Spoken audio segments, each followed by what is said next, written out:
सारी दुनिया सुख के लिए प्रयास करती है पर दुख क्यों मिलता है? विदुर जी का मैत्री जी से प्रश्न है। भगवान संसार क्यों बनाते? अच्छा, संसार में दुख क्यों मिलता है? इसलिए मिलता है क्योंकि संसार का नाम गीता में भगवान ने कहा है दुखालयम। संसार का नाम क्या है? दुखालय। अच्छा, पुस्तकालय में क्या मिलती है? पुस्तक। औषधालय में क्या मिलती है? औषधि। भोजनालय में क्या मिलता है? भोजन। तो दुखालय में क्या मिलेगा? फिर सीधी बात है। अरे संसार का नाम ही जब दुखालय है, आए ही दुखालय में हो तो दुख ही मिलेगा ना। आप सुख की जो चाहत लिए बैठे हो, ये चाहत ही गलत है। इसलिए जीवन में सुख की चाहत ना रखो। जो दुख मिल रहा है वो भगवान का प्रसाद मान करके गप गप करते चलो। मीठा भी उसी का तो कड़वा भी उसी का। अच्छा, एक बात बताओ। हाँ जी, एक बार कथा हुई।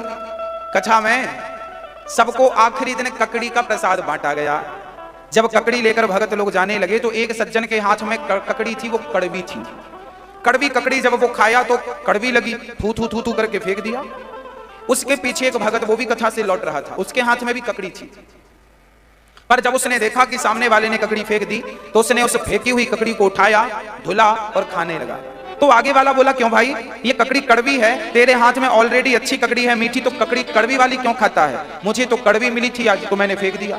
तब उस पीछे वाले बंदे ने कहा, भैया जब आपको प्रसाद में रोज हलवा मिलता था तब तो आप नहीं फेंकते थे, और आज ककड़ी कड़वी मिली तो फेंक दिया। अरे हलवा भी उसी का प्रसाद था और ककड़ी भी उसी का प्रसाद था। यदि 6 दिन मीठा मीठा खा गए हो तो एक दिन कड़वा प्रसाद मिल जाए तो इसे भी प्रसाद समझ के क्यों नहीं खा लेते? क्योंकि ये भी प्रसाद है ठाकुर जी का। ये फेंकने वाला प्रसाद मीठा हो, खट्टा हो, तीखा हो, प्रसाद तो प्रसाद।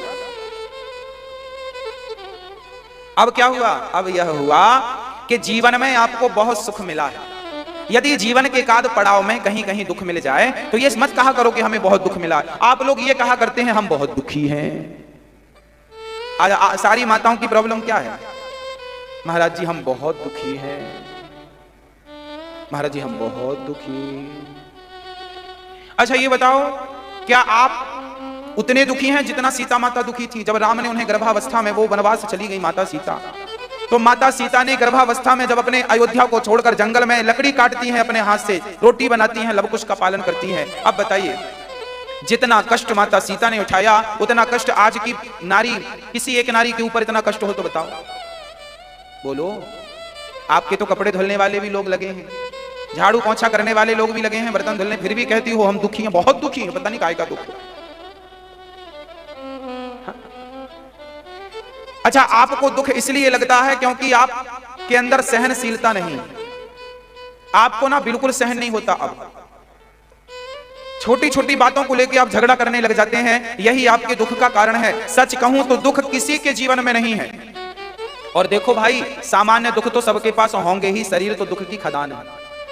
तो ये तो दुख आपको सहन, बुढ़ापे का दुख तो सहन करना पड़ेगा, रो के करो या हंस के करो, साफ करना तो पड़ेगा। तो इसके लिए तो बिल्कुल तैयार रहिएगा। घुटनों में दर्द है, कमर में दर्द है, इस दर्द के लिए बिल्कुल रेडी रहिएगा, ये होगा ही होगा। आज तक कोई डॉक्टर ठीक नहीं कर पाया। इस दर्द के लिए बिल्कुल कमर कस के रखिएगा, ये कष्ट उठाना पड़ेगा। जीवन है तो कष्ट है, जन्मत मरत दुसह दुख होई, ऐसा दुख तो उठाना पड़ेगा। परंतु कोई इतना भी दुखी नहीं है जितना आप रोते हैं, महाराज बहुत दुख। बहुत दुखी कौन है भाई? और दुख क्या है? भगवान की विस्मृति ही दुख है, और भगवान का स्मरण ही आपने यदि जानत हूं वस स्वामी विसारी, फिरहि ते काहे ना होहि दुखारी। अरे भगवान को भूल गए हो तो दुख नहीं उठाना पड़ेगा। अरे भगवान की विस्मृति ही दुख है और ठाकुर जी का स्मरण ही सुख है। बुढ़ापा हो, जवानी हो, भगवान का चिंतन करते रहो, कोई दुख व्यापेगा ही नहीं। भगवान में इतना मस्त हो जाओ कि शरीर का चिंतन ही ना हो, घर परिवार का चिंतन ही ना हो। और देखो, छोटा छोटा दुख ना सहन कर लिया करो, बिल्कुल प्रसन्न चित्त से हंसते रहा करो, मुस्कुराते रहा करो, हर हाल में प्रसन्न रहने की आदत बनाओ। आप लोग क्या है ना, बात बात में मुंह बना लेते हैं। हाँ जी, ऐसे नहीं करना चाहिए। पति ने डांट दिया है तो रोने से क्या फायदा? महाराज जी हम बहुत दुखी हैं, पति बहुत मारता। अरे पति मारता कोई आज की बातें हैं क्या? ये हजारों साल पहले के पति भी मारते थे। तुम अकेली थोड़ी हो जो पति से पिट रही हो, ये समझो और भी पिट रही है तो हम भी उनमें। आपका दुख कम हो जाएगा। आपको ये लगता है बस मैं ही पिट रही हूं बस, तो आपको अपना दुख भारी लगता है। पर पुरुषों को भी चाहिए कि वो समझदार बने। पितामह भीष्म मर गए थे पर स्त्री शिखंडी पर हाथ नहीं उठाया था। ये भारत की मर्यादा है कि पुरुष कभी भी नारी पर हाथ ना उठाए, नारी पर हाथ ना उठाए। ये भारत के पुरुषों की मर्यादा रही है। राम ने कभी भी नारी पर हाथ नहीं उठाया, पितामह भीष्म ने शिखंडी पर हाथ नहीं उठाया, भले उनको प्राण गंवाने पड़े। पर देखो जैसा है स्वीकार कीजिए। हाँ, अब रोने से कोई फायदा नहीं। जो कर्मों में लिखा है, जो कर्म आपने किए हैं, को ना काहू को सुख दुख कर दाता, निज कृत कर्म भोग सब भ्राता। याद रखना, ना पति दुख देता है, ना पत्नी दुख देती है, ना पुत्र दुख देता है, ना पड़ोसी दुख देता है, ना शरीर दुख देता है। हमारे अपने कर्म ही हमें दुख बन करके प्राप्त होते हैं। सीधी बात ये समझो। जैसी करनी, बस हम दोष क्यों दें अपने पति को, अपनी पत्नी को, अपने पड़ोसी को, अपने बच्चे को कि हमारे इनके कारण हमें दुख। ना ना ना ना, हमारे अपने कर्मों ने हमें दुख दिया है। किसी ना किसी जन्म में हमसे कर्म बिगड़े होंगे। पितामह भीष्म जैसों के कर्म बिगड़े थे तो उनको बाणों की सैया पर लेटना पड़ा, तो हमें और आपको तो फिर मिलना ही मिलना। कर्मों की गति न्यारी है, जो जैसे करें सो तस फल चाखा। इसलिए कर्मों को याद रखिएगा, है ना मैया जी। इसलिए आप ये ना सोचा करो हम बहुत दुखी हैं, ना ना आप बहुत सुखी हैं। एक मैया संत जी के पास गई, बोले महाराज जी हम बड़े दुखी हैं। संत जी ने कहा तेरा दुख क्या है, कागज में लिख के दे। उसने कागज में लिख के दिया, महाराज जी ये दुख है, ये दुख है। कागज में पुड़िया बनाई और महात्मा जी ने कहा, वहां 25-30 लोग थे, सब बोले महाराज जी हम बड़े दुखी हैं। सबने कहा, गुरु जी ने कहा सबने अपना अपना दुख लिख के दो हमें पुड़िया में, कागज में। कागज की एक पुड़िया बनाई और सबने दुख लिख के दे दिया। महात्मा जी ने उन सारे पर्चियों को एक जगह ऐसे इकट्ठा कर दिया और फिर महात्मा जी ने उस मैया से कहा जो बोली मैं बहुत दुखी हूं, मैया से कहा चल ये पर्ची उठा, तेरा दुख ज्यादा है तो मैं तेरे से कम वाला दुख देता हूं, तेरा ज्यादा है। तो उसने पर्ची उठाई और पर्ची खोल के संत जी ने कहा पढ़ क्या लिखा है। उसने पढ़ा तो उसमें और भी ज्यादा दुख था। उसने कहा महाराज जी फिर तो मेरा वाला ही ठीक है, फिर तो मेरा वाला दुख अच्छा है। महाराज जी ने कहा चल एक और ऑप्शन देते हैं। फिर पर्ची उठा, फिर पर्ची उठाया, उसको खोला, महाराज जी ये तो और भयानक वाला। ना ना राम राम राम राम राम। एक सास दौड़ी दौड़ी आई, बोले महाराज जी हमारी बहू बात नहीं सुनती, रोने लगी। तो मैं उस मैया को उस मैया के पास लेकर के गया जिस मैया की बहू डांटती थी। मैंने कहा देख तेरी बहू तो केवल बात नहीं सुनती पर बोलती तो नहीं है ना, जवाब नहीं देती है। हाँ बोले जवाब तो नहीं देती है। मैंने कहा इनसे मिलो जिनकी जवाब देती, तो इनके सामने तुम्हारा दुख कम हुआ कि नहीं। अब वो बोली कि मैं ज्यादा दुखी हूं क्योंकि मेरी तो मुंह पे जवाब देती है। मैंने कहा चल तीसरी से मिलाते हैं। मैंने कहा इनसे मिलो, इनकी बहू जवाब बस नहीं देती, 2-4 जमा देती है, तो इनसे अच्छा तुम्हारा ही दुख था। हाँ या ना, तुम्हारी बहू कम से कम जमाती तो नहीं है, डांटती है बेचारी, कम से कम मारती तो नहीं है, तो इनसे ज्यादा सुखी तुम हुई कि नहीं। हाँ या ना, हाँ। अब बोली महाराज फिर मैं ज्यादा दुखी हूं, मेरी बहू मारती है। मैंने कहा चल 5वीं से मिलाते हैं। मैंने उनसे मिलाया जिनकी बहू ने हाथ पकड़ के घर से निकाल दिया। मैंने कहा इनसे तो आपकी बहू ठीक है। याद रखियो मैया जी, यदि आप ये कहते हैं कि हम बहुत दुखी हैं तो आप गलत कहते हैं, क्योंकि इस संसार में आपसे भी कई गुना ज्यादा दुखी लोग पड़े हैं। आपका दुख तो कुछ भी नहीं है, लोगों का दुख तो आपसे कई गुना ज्यादा। इसलिए भगवान ने जो दिया है, जितना दुख दिया है, ये समझो कि और भी बुरा हो सकता था पर परमात्मा ने कृपा की। संतोष रखो, जब आवे संतोष धन सब धन धूरी समान। जितना मिला है बढ़िया। एक आदमी कह रहा था गुरुजी हमारा पड़ोसी 5000 के जूते पहन रहा है, बड़े दुखी हैं हम। हमने कहा इसमें दुख की क्या बात है। अरे महाराज जी हमारे पास तो देखो 100 रुपए के भी ठीक से नहीं है। हमने कहा चलो हम तुम्हें मिलाते हैं। किनसे? हमने कहा चलो। हम उनके पास लेकर के गए जिनके पास जूते पहनने के लिए पांव ही नहीं थे। हमने कहा अब देखो इनको, तुमने उन्हें तो देख लिया जिनके पांव में 5000 के जूते हैं, अरे इन्हें भी तो देखो जिनके पास जूता पहनने को पांव ही नहीं है। इनसे आप भले हो के नहीं, अच्छे हो के नहीं, हाँ आप इनसे करोड़ गुना अच्छे हैं, पर आपको तो रोना है, बस रोना, आदत है रोने की। कुछ बच्चे होते हैं ऐसे, माँ टॉफी दे, लड्डू दे, रसगुल्ला दे, पर वो तो हैं करती रहती, माँ 2-4 फिर और जमाती, ले जब अच्छे से रो रहा रो। कुछ बच्चे अच्छे होते हैं, हंसने लगते हैं। कुछ बच्चे होते हैं बस रो ही जा रहे हैं, छू दो उनको जू बन जाते हैं। जब फिर बच्चा बहुत रोता है तो मम्मी चुप बैठा, चुप जाओ, टॉफी ले ले, टॉफी चल आजा। माँ फिर उसको झूला झूलाने, फिर भी चुप नहीं हुआ। रसगुल्ला दिया नहीं खाया, टॉफी दिया नहीं खाया, लॉलीपॉप दिया नहीं, अच्छा मैया मम्मी बोली फिर बैठ, कुर्सी पे बिठा दो, 2-4 बढ़िया भर भर के जमाती है गाल में, अब रो, और बढ़िया रोता रहता है और बढ़िया जाके रसगुल्ला छान के आ जाती है। और फिर इसके बाद जब लौट कर आती है तब तक बच्चा शांत हो जाता है, उसको भी पता है इससे ज्यादा क्या मिलेगा। तो भगवान भी ऐसे ही हैं। पहले भगवान आप मैया बातें हो गई, अच्छा चल रही है बातें, देखो ये देखो कितनी दुखी और सुखी इनसी समझो। कथा में बैठ के भी पंचायत चल रही है, तो इनसे अच्छे तो आप ही लोग हो। अब देखो ऐसा है कि आप अपने दुख को बड़ा मानते, इसलिए आप दुखी हैं।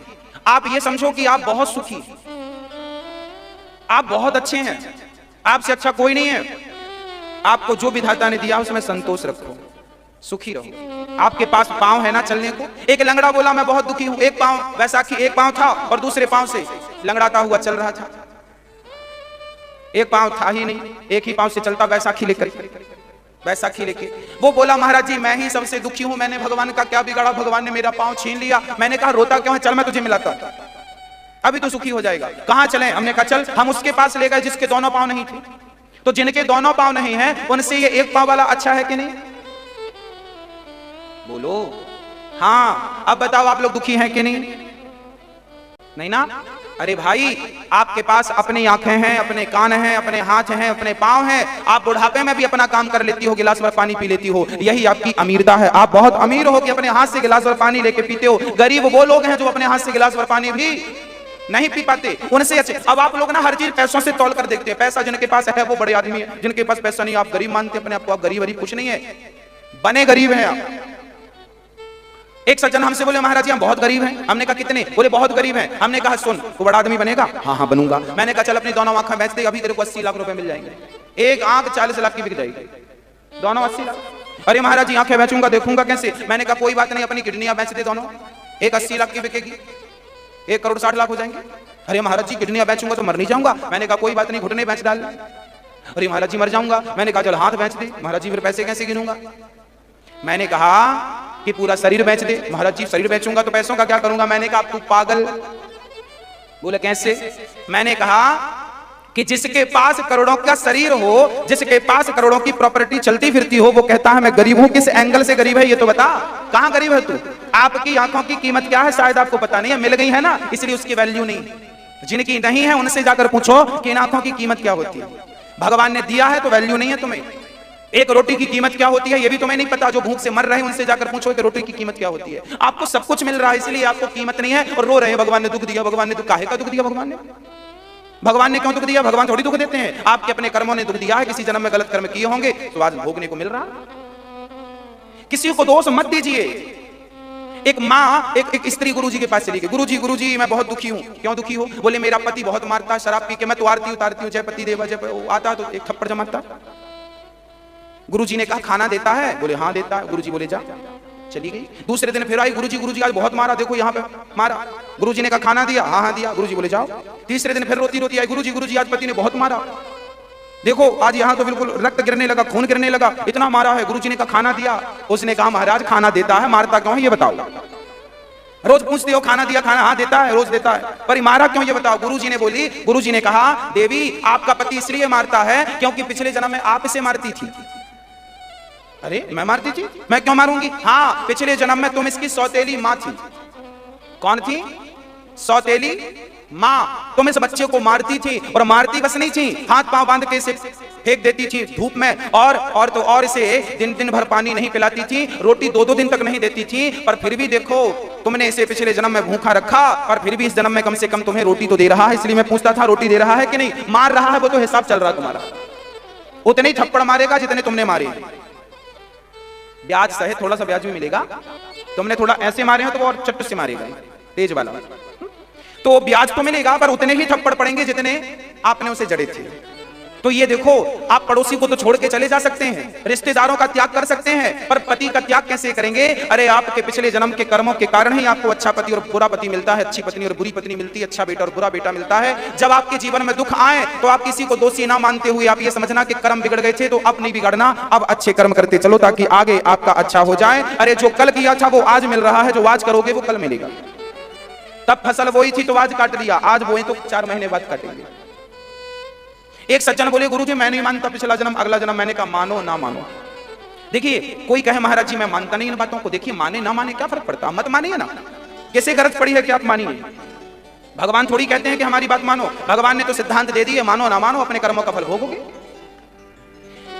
आज मैं सबूत के साथ एक बात करूंगा। एक ही समय पर दो बच्चे पैदा हुए, एक अमीर के घर में, एक गरीब के घर में। अब बताओ, अमीर के घर में पैदा हुआ बच्चा कौन सा मेहनत कर लिया कि पैदा होती अमीर बन गया, और गरीब के घर के बच्चे ने कौन सा पाप कर लिया जो पैदा होती गरीब बन लिया? ना, इसकी अमीरी गरीबी इनके जन्म से नहीं, इनके पिछले जन्म में जैसे कर्म किए थे, अच्छे कर्म किए थे तो अच्छे घर में भगवान ने जन्म दिया।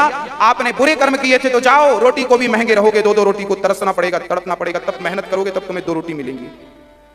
आज आपको ये जो पहनने को कपड़े मिलते हैं, खाने को रोटी मिलती है, ये आपके इस जन्म का नहीं है, ये पिछले जन्म का फल आपको इस जन्म में मिल रहा है।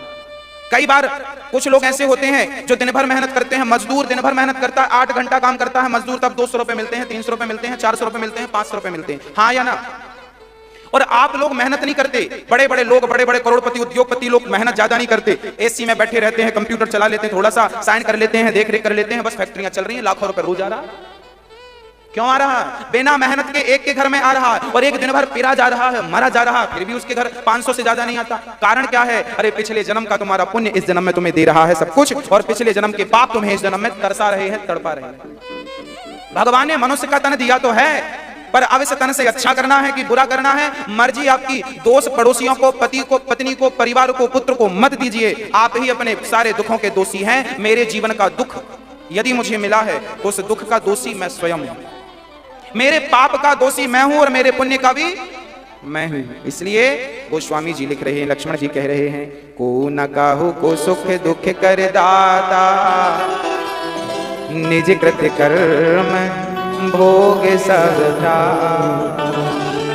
बात समझ में आई मेरी?